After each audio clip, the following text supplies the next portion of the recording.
অতি দুখদায়ক আৱেগিক পৰিস্থিতিটো নিজকে শান্ত কৰক এই আধ্যাত্মিক কৌশল অৱলম্বন কৰি। নম্বৰ 1, ধ্যান আৰু মেডিটেশ্যন এনে এক শক্তি যি শক্তিয়ে মন আৰু শৰীৰৰ মাজত সমতা স্থাপন কৰে। একো সমস্যা নাথাকিলেও মেডিটেশ্যনৰ অভ্যাস আপুনি কৰিব লাগিব।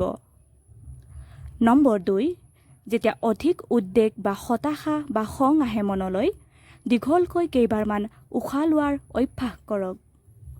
প্ৰণায়াম, অনুলোম বিলোম আৰু দীঘল উশাহৰ অভ্যাসে মন শান্ত কৰিবই।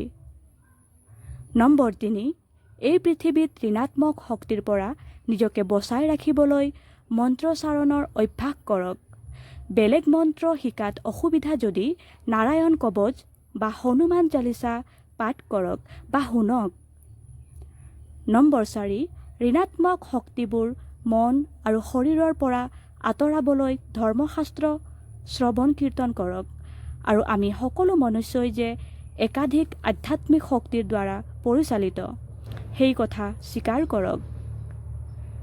নম্বৰ 5, এই 4টা কৰিও যদি সুফল পোৱা নাই তেন্তে ভগৱান শ্ৰীকৃষ্ণই কোৱা সদগুৰুৰ শৰণাপন্ন হওক।